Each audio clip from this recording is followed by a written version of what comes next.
한미 무역협상이 후속 협의와 문서화를 두고 줄다리기를 계속 이어가고 있습니다. 네, 비자 문제도 해결해야 할 숙제인데요. 관련 내용 주요 경제 소식과 함께 살펴보겠습니다. 스타트경제 오늘은 주원 현대경제연구원 경제연구실장 나오셨습니다. 어서 오십시오. 네, 어서 오십시오. 간밤에 여한구 통상교섭 본부장이 귀국을 했어요. 여러 말씀을 하셨는데 일단 말은 아끼는 것 같지만은 아직까지 구체적인 내용은 여전히 없는 것 같습니다. 제자리 걸음 중이라고 봐야 될까요? 고전에 이제 그 김정관 예. 산업부 장관이 갔다가 바톤 터치를 하는 모습이죠. 그러니까 혼자서 계속 협상하면 지치고 하니까. 네네네. 그리고 이제 김정관 산업장관도 이제 올 때 뭐 큰 별말은 없었거든요. 근데 진전이 없었다기보다는 이제 전략을 밖으로 드러내지 않겠다는. 그러니까 그리고 통상 교섭을 하시는 분들한테 예를 들어보면 가장 어려울 때가 막바지 국면이라고 합니다. 예. 그래서 이제 말을 아끼시는 것 같고, 저는 개인적으로 아주 뭐 부정적으로 보지는 않고요. 계속 우리 이제 통상 관료들이 간다는 거는 예. 뭔가 대화가 된다는 거니까 시간은 좀 걸릴 수 있겠지만은 아마 좀 우리가 그동안 이제 언론에 나왔던 상당히 좀 불리했던 조건 그런 것보다는 좀 완화돼서 어느 정도 타협점을 잡지 않을까 그렇게 생각이 됩니다. 네, 일단 말을 아끼고 있기 때문에 우리가 예측할 수밖에 없기는 한데 가장 지금 이견이 있는 부분은 아무래도 대미 투자 방식이라든지 뭐 투자처를 누가 선정할 것이냐 이런 문제겠죠. 예, 그 이전에 이제 우리 그 8월 총과 7월 말인가 왜 이제 한미 협상 타결됐다고 그랬을 때 가장 불확실한 부분이 사실 3,500억 달러에 대한 대미 투자였거든요. 예. 네. 관세는 이제 어떻게 보면 타겟 변수기 때문에 그 자체가 문제가 되는 건 아니고 나머지를 이제 결과로 해서 이제 관세가 결정되는 거고. 그리고 농산물도 사실 좀 명확했던 것 같아요. 뭐 백악관 대변인이 약간 다른 소리를 하긴 했지만. 그래서 좀 에너지 구매도 한 1,000억 달러, 뭐 그것도 네. 뭐 무리는 아닌데 3,500억 달러에 대해서 그때 이제 정부가 어떤 표현을 했냐면 정부가 돈이 들어가는 건 아니다. 그러니까 정부는 뭐 대출이나 그다음에 보증이나 이런 쪽이었는데 지금 며칠 새에 나온 얘기가 그게 아니고 우리나라 정부 돈이 들어가야 될 것 같은 느낌이었거든요. 그래서 그리고 또 하나 이제 쟁점이 뭐냐면 그때도 이제 그런 얘기 있었죠. 만약에 수익이 10이 나면 구는 미국이 가져가고 그렇죠. 예. 한국이 이를 가져가고. 근데 우리 정부는 또 이제 다르게 해석을 했죠. 구라는 건 미국이 가져가는 게 아니고 이제 미국에서 재투자를 하는 거다. 근데 지금 나온 얘기는 또 딴판이에요. 그래서 그런 부분에서 아마 뭔가 좀 문제가 좀 생긴 것 같고요. 근데 이것도 시간이 해결해 줄 걸로 저는 생각하고 있습니다. 알겠습니다. 말씀하신 것처럼 미국에서 무리한 요구를 하고 일본이 우리에게 아주 불리한 선례를 만들어 버리면서 우리 정부의 머리가 더 아파졌는데 말씀하신 것처럼 시간이 해결해 줄 문제긴 하지만요. 지금 당장 급한 기업들이 많아요. 특히 자동차 기업들은 지금 몸이 많이 달아 있는데 이럴 때는 그쪽에서는 빨리 조속한 합의를 해달라 이런 요구도 하고 있거든요. 우리 정부의 대응 방안 어떻게 해야 된다고 보십니까? 당연히 우리 이제 그 자동차 미국으로 수출하는 그러니까 전체 자동차 수출의 절반이 미국으로 가거든요. 네. 당연히 어려울 수밖에 없죠. 지금 관세가 우리 한미 무역 협상할 때 15%쯤에서 25%를 적용받고 있습니다. 아직 이건 실행이 안 돼서 그런 부분 생각할 때 상당히 좀 불리한 부분이고요. 그렇지만 이제 우리가 이제 우리 자동차 기업들은 안타깝지만 자동차 기업만 바라볼 수는 없거든요. 특히 이제 3,500억 달러 같은 경우는 우리가 외환위기를 제가 그때 이제 주식시장에 있었는데 97년 12월에 외환보유고가 한 200억 달러 바닥을 쳤는데 그때 GDP의 3.4%였거든요. 만약에 우리 지금 외환보유고 4,100억 달러 중에 3,500억이 미국으로 날아가면 600억 달러면 GDP의 3.7%입니다. 이거는 딱 외환보유고 그때 외환위기 수준이거든요. 즉, 더 우려되는 건 이제 만약에 4천억 달러 넘는 외환보유고가 600억 달러로 줄었다. 어떤 일이 발생하느냐? 글로벌 투기 자금이 들러붙겠죠. 자기들이 시세 조정하기 좋으니까. 그래서 우리 정부는 그런 상황이 싫은 겁니다. 그래서 뭐 우리 자동차 기업들 분명히 미국으로 가는 수출이 최근에 몇 달 동안 상당히 좀 고전하고 있고 그렇지만 이제 그 현지 생산 비중을 조금씩 높여가고 있거든요. 그런 걸 생각할 때 아마 정부에서도 우리 자동차 기업들한테 상당히 좀 미안한 마음을 가지고 있지만 우리가 전체 어떤 미국과의 통상 문제 그리고 통상 관련된 기업들의 이익도 생각을 해야 되고 국가의 이익도 생각을 해야 되니까 아마 조금만 좀 참아달라 그런 식으로 얘기를 했을 것 같습니다.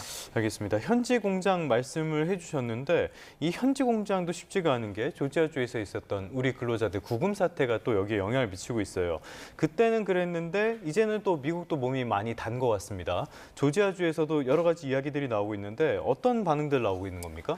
지금 조지아주 같은 경우 저도 이제 그 뉴스 보고 깜짝 놀랐는데 예. 트럼프 행정부가 이렇게 뒤통수를 쳐? 예, 상당히 좀 우려했었는데 지금은 상당히 여론이 악화가 됐죠. 예. 그리고 이제 그 조지아주 같은 경우는 그 항상 미국 대통령 선거할 때 스윙 스테이트 경합주에 들어가는 6개나 7개 중에 경합주에 들어가는 주고 보니까 뭐 이게 자료를 조사해 보니까 이제 이번 내년 11월 중간 선거에서 조지아주 주지사가 바뀝니다. 예. 지금은 공화당 주지사인데 네. 그리고 미국 하원은 이제 2년마다 그러니까 지난 대선 때 한 400명 넘게 뽑았다면 이번에도 전부 다 바꾸거든요. 지금 네. 조지아주는 공화당이 제 기억으로 한 6명, 민주당이 한 3명 그 정도 되거든요. 네. 이게 바뀔 수 있다는 우려감. 네. 그래서 조지아주의 여론이 상당히 좀 나쁘고 잘못하면 중간 선거에도 영향을 미칠 수 있다. 이런 이제 그 여론들이 형성이 되면서 조지아주 어떤 정부라든가 그쪽의 여론은 이제는 상당히 좀 한국의 우호적으로 네. 변하는 것 같습니다. 네. 앞서 저희가 리포트에서도 전해드렸지만 지금 미국과 중국과의 또 관세 협상이 약간의 진전이 있는 것 같다 이런 느낌도 받았거든요. 어떻게 보셨어요? 지금 미국과 중국이 사실은 이제 미국의 입장에서는 한 1조 달러 넘는 무역 적자 중에 그 중에 한 중국이 2,500억 달러 정도 되거든요. 그러니까 예. 중국이 제일 커요. 그걸 해결해야 이제 비로소 트럼프의 어떤 통상 관세 정책이 성공했다라고 말할 수 있기 때문에 오히려 지금 달아있는 쪽은 이제 트럼프 행정부죠. 그런데 이제 우리 보시다시피 중국은 그냥 뭐 천천히 그리고 이번에 이제 나온 얘기도 보면 무슨 뭐 다른 그 현안들이 엄청 많은데 틱톡에 대해서만 얘기하고 예. 있잖아요. 그 미국의 입장에서는 사실 틱톡이 제일 중요한 문제는 아닙니다. 그런데 예. 이렇게 틱톡이 뭐 좋은 진전이 있다 이렇게 트럼프 대통령이 말하는 거 보면 계속 좀 언론 플레이를 하는 것 같아요. 뭔가 좀 진전이 있고 국민들한테 보여주고. 근데 중국의 입장에서는 제가 보기에는 물론 이제 미국과 통상 합의에 도달하면 좋긴 하지만 지금은 중국의 입장에는 별로 서두를 필요는 없는 것 같아요. 그래서 아마 제 개인적인 의견이지만 중국의 그 통상 관련 전략 담당자들의 생각은 버티자. 트럼프 4년만 버티자. 예. 이런 게 아닐까라는 생각이 듭니다. 조금 전에 대중 적자를 말씀을 해주셨는데 양국의 산업 구조를 보면요. 중국은 제조업이고 미국은 소비가 경제를 많이 이끌어가지 않습니까? 이런 구조를 생각했을 때 이거 해결이 가능하긴 합니까? 불가능하죠. 왜냐하면 물론 이제 최근에 신흥공업국들 뭐 동남아 쪽도 예. 제조업이 좀 부상하고 있지만 그 비중을 보면 중국이 어마어마합니다. 그 제조업 그 상품을 미국에 그렇게 대량으로 공급할 수 있는 국가는 사실 중국밖에 없습니다. 그래서 만약에 중국에 대해서 그렇게 관세를 때리면 당연히 미국 소비자들의 어떤 물가가 상당히 올라갈 거고 예. 그게 잘못하면은 이제 내년 중간 선거 직전에 그런 뭐 이슈가 좀 크게 부상이 되면 트럼프가 선거에서 유리하진 않거든요. 예. 그래서 트럼프가 좀 다른 겁니다. 빨리 좀 해결해서 네네네. 중국산 제품을 막겠다는 건 아니고 좀 줄이긴 하되 좀 관세도 해결하고 그래서 미국 소비자들한테 좀 좋은 모습을 보이고 싶다. 이런 게 이제 트럼프의 생각이지 않을까 생각됩니다. 네. 네, 알겠습니다. 다음 주제로 한번 넘어가 보도록 하겠습니다. 관세 협상은 저희가 들어온 소식은 계속 차분히 정리해서 전달해 드리도록 하겠고요. 이번에는 그래도 조금 기분 좋은 소식으로 가보도록 하겠습니다. 우리 코스피가 계속 질주하고 있어요. 사상 최고치를 연일 경신하고 있는데 이 배경, 주역을 분석하신다면 어떤 걸 꼽아주시겠습니까? 이제 주주 이익을 확대하는 시스템, 이제 새 정부 들어서 이렇게 배당을 높인다든가 그런 게 상당히 이제 주식 투자에 중요한 동기가 될 수 있고 네. 두 번째는 이제 그 우리 주식 시장만 좋은 건 아니거든요. 네. 글로벌 주식 시장이 다 좋아요. 예. 그 왜 글로벌 주식 시장이 뭐 미국도 그렇고 일본도 그렇고 다 좋은지를 곰곰이 생각해 보면 통화 정책이 됐든 재정 정책이 됐든 돈을 지금 푸는 방향으로 모든 정부가 경기를 살린다는 그런 핑계로 돈을 풀고 있거든요. 예. 그러니까 우리나라도 사실 뭐 추경 올해 30조나 풀었잖아요. 네. 예. 금리도 조금씩 내려가고 있고 이런 걸 볼 때는 어떤 경제 펀더멘탈이 사실 반영이 되는 게 주식시장인데 그거보다는 어떤 시스템적인 주주 매당을 높이고 그다음에 유동성이 공급돼서 유동성 장세 이런 부분이 큰 것 같고 예. 이제 시장에서 분석하시는 분들은 이제 주가가 오르거나 내리면은 이제 적당한 근거를 제시해야 되거든요. 사실 확실히는 알 수는 없습니다. 뭐 다 일일이 예. 물어볼 수도 없고요. 그런데 이제 어제 증시만 보더라도 우리 삼성전자, 뭐 하이닉스를 비롯해서 이제 반도체주가 올랐잖아요. 네. 이거 볼 때는 아마 그 AI의 어떤 희망 그런 쪽이 우리 주식시장에 좀 묻어나지 않는가 그렇게 생각이 됩니다. 네, 삼성전자 이야기하셨지만 어제 8만 전자까지 올랐습니다. 8이라는 숫자를 얼마 만에 본지 모르겠어요. 네. 그 지금 증권가에서는 목표 주가도 잇따라서 지금 상향하고 있는데 11만 전자 이야기까지 나오고 있거든요. 네. 현실 가능성이 있다고 보십니까? 제 친구 중에 하나가 그때 네. 9만 전자가 10만 전자에 물려서 아직 지금 8만 전자가 됐음에도 손해를 예. 보시는 분들이 있는데 네. 그때 증권가에서 나온 얘기가 그거였거든요. 11만 전자, 12만 전자. 근데 우리는 이제 주식을 모르죠. 다만 이제 삼성전자에 대해서 저렇게 우호적으로 평가하는 이유는 뭐냐면 지금 원래는 이제 AI 반도체 미국 미장에 보면 이제 엔비디아가 주도를 하고 그다음에 우리 SK 하이닉스가 사실은 수익률이 더 높거든요. 삼성전자보다는. 그 AI 반도체 관련된 HBM 그게 따라 올라가면서 그쪽은 이해가 가요. 근데 네. 삼성전자는 HBM이 아니거든요. D램이거든요. 근데 시장에서 나온 얘기가 뭐냐면 AI 반도체를 쓰면 HBM도 써야 되지만 D램도 사실 따라 그렇죠, 들어가잖아요. 그렇죠. 예. 그래서 그런 부분이 삼성전자도 이제 좋은 쪽으로 작용한다라고 생각을 했는데 그럼 그전에는 안 그랬나? 예, 그전에 뭐 AI 관련된 기기를 만들 때 D램이 안 들어갔었나요? 전 개인적으로 네. 갑자기 그런 얘기가 왜 나오지? 예, 그런 생각이 좀 들어서 예. 물론 제가 뭐 삼성전자에 대해 잘 모르지만 개인적으로는 10층과 11층까지는 좀 예. 무리지 않을까. 다만 이제 요걸 들으시는 시청자분들께서는 저는 이제 주식 전문가가 아니기 때문에 모든 투자의 판단과 책임은 예. 개인이 지는 겁니다. 알겠습니다. 아무래도 삼성전자에 대한 기대감이 클 수밖에 없고요. 시가총액에서 차지하는 비중도 워낙 크고 저평가돼인 것도 사실이니까요. 기대를 할 부분이 있는 건 맞는데 그럼 실장님 전문 분야로 반도체 산업에 대해서 조금 더 여쭤보도록 하겠습니다. 말씀하신 것처럼 일반적인 그러니까 최고급 반도체 말고 범용 반도체 쪽으로도 수요가 늘어나고 있다. 이런 전망들이 나오는데요. 그렇다면 우리나라 전반적인 경제 구조에서 반도체가 차지하는 비중이 워낙 크지 않습니까? 최근에 현대경제연구원에서도 올해 성장률 전망치를 상향 조정하셨던데 이런 것들도 영향을 미치는 겁니까? 네, 올해 이제 올해 상반기쯤에 0.7% 올해 예. 경제 성장률 예상을 했었는데 저번 이제 전망치에서 1.0으로 올렸거든요. 많이 올리셨네요. 예. 한국은행이 0.9, KDI가 0.8 정도 올렸는데 저희가 이제 그 정도 올렸는데 0.3%포인트 올린 거에 상당 부분은 저희는 이제 추경 30조 효과로 봅니다. 그러니까 예. 추경 30조에 대해서는 뭐 시장에서는 한 0.1 정도밖에 효과를 안 보는 저희는 이제 그 자체보다는 사람들의 소비 심리가 회복되는 데 많이 도움을 줬고 그리고 이제 그 내용 중 일정 부분은 사실 하반기 수출은 저희들이 상당히 좀 안 좋을 줄 알았는데 그래도 그럭저럭 잘 되고 있더라고요. 자동차 같은 경우도 미국으로 하는 수출은 상당히 큰 폭으로 마이너스인데 우리 자동차 기업들이 많이 노력한 것 같아요. 다른 쪽으로 막 뭐 수출을 전환을 하고 있어서 전체 자동차 수출도 그렇게 안 좋고 또 말씀하셨던 반도체 경기가 생각보다 나쁘지 않습니다. 이게 어떻게 보면은 참 패러독스인데 IMF가 올해 세계 경제 성장률, 내년 세계 경제 성장률이 3.0 하면 3.1 정도로 거의 비슷하거든요. 예. 좋아지는 상황이 아니거든요. 이게 무슨 말이냐면 반도체 경기는 세계 경제 성장률의 선행에서 움직입니다. 그런데도 반도체가 괜찮다 이런 모습을 볼 때 올해는 뭐 국책기관이나 정부가 예측한 0%대 뭐 0.89보다는 저희들은 한 0.1 정도 좀 높게 잡고 있습니다. 네. 알겠습니다. 자, 다음 주제로 넘어가서요. 집값 이야기 해보겠습니다. 지금 미국의 금리 인하로 인해서 다음 달 이제 한국은행의 금리 인하가 지금 굉장히 크게 점쳐지고 있는데 관건은 집값인 거죠, 아무래도. 그 이창용 총재가 이제 아까 우리 화면 보였던 IMF에 가서 이제 초청 강연에서도 그 얘기를 하셨는데, 그렇죠. 물론 이제 그 모든 경제 정책이 그러니까 금리를 내리고 올리는 그런 것들 통화 정책을 포함해서 뭔가 이제 동결을 하거나 금리를 내렸을 때 명분이 필요하잖아요. 네.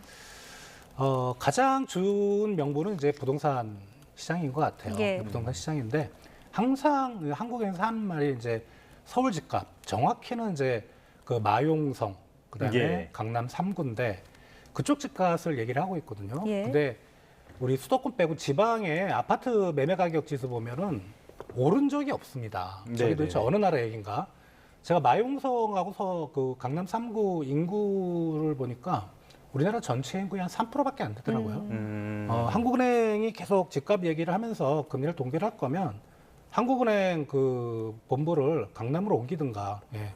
그게 우리나라의 대한민국의 중앙은행이지 강남 3구나 마용성의 중앙은행은 아니거든요. 네. 그쪽에 집값을 잡으려면 다른 어떤 규제 정책이나 이런 걸 써야 되고 사실 뭐 아파트 매매 가격은 지금 전국적으로 보면 상당히 침체를 지속하고 있습니다. 그래서 예.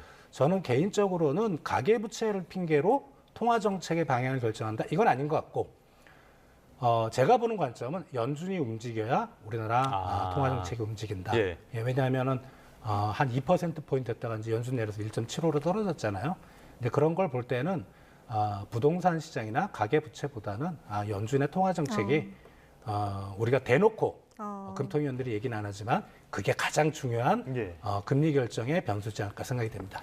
뭐 실제로 대놓고 우리가 중앙은행이 정부로부터는 독립했다고 얘기를 하지만은 미국 중앙은행으로부터는 독립하기 어렵다 이런 이야기도 하고 있으니까 많은 고심을 하게 될 것 같습니다. 연준은 일단 움직였으니 어떤 스텝을 할지 그것도 지켜보도록 하겠고요. 다시 부동산 이야기로 돌아와서요. 지금 문제는 97 공급 대책, 대규모 공급 대책이 나왔는데 그 이후로 서울의 아파트 가격 오름세가 오히려 확대가 되고 있어요. 이런 걸 보면은 이 대책의 약발이 조금 덜 먹히고 있다 이렇게 봐야 되는 겁니까? 이전 정부들에서도 이제 부동산 시장 잡겠다고 막 규제를 시장 규제를 뭐 20건, 30건 해도 안 잡히더라고요. 네. 이게 뭐냐면 시장은 사실 민간이 움직이는 거라 이걸 시스템으로 막을 수는 없다는 얘기입니다. 그러니까 지금 아파트 가격 올라간 게 사실 서울 전반적으로 올랐는데 그게 마용성 그다음에 강남 3구가 주도를 하고 있는데 그렇죠. 곰곰이 생각해 보면은 거기 있는 이제 아파트들은 우리나라 전국의 모든 사람들이 원하는 아파트예요. 예. 대출 규제가 들어가든 뭐 어떻게 되든 간에 그쪽은 상당히 수요가 있기 때문에 어떻게 보면은 저쪽은 규제로 막기는 상당히 좀 어렵다고 보고요. 네. 문제는 이제 사람들의 생각을 바꿔야 되는 게 최근에 이제 정부가 내놓은 얘기 중에 부동산 시장은 상당히 비생산적인 부분이고 거기에 만약에 우리 유동성이 집중이 되면 경제 발전도 안 되고 양극화만 그거야 된다. 맞죠. 예. 그게 주식 시장인 생산적인 부분으로 가야 된다. 이거를 유도할 수 있는 가장 중요한 거는 우리 주식 주가가 막 올라가면 좋은 거죠. 네네네. 수익률이 높으니까 그쪽에서 이제 돈이 빠질 거란 말이죠. 그래서 그런 쪽에 어떤 전반적인 국민들의 생각을 바꿀 수 있는 그런 전략으로 바꿔야 되지 않을까 그렇게 생각이 됩니다. 네, 공급 대책이 있기 이전에 또 규제 대책 있었지 않습니까? 627 규제 대책, 대출 규제 정책이 있었는데 이 대출 규제 때문에 진짜 집이 필요한 사람들, 실수요자의 내 집 마련에 좀 걸림돌이 되고 있다 이런 지적이 나오고 있는데 여기에 대해서는 어떻게 생각하세요? 이게 이제 뭐 오세훈 시장님이 그렇게 말씀하신 게 네. 왜냐하면 서울은 집값이 너무너무 비싸기 때문에 그렇죠. 예.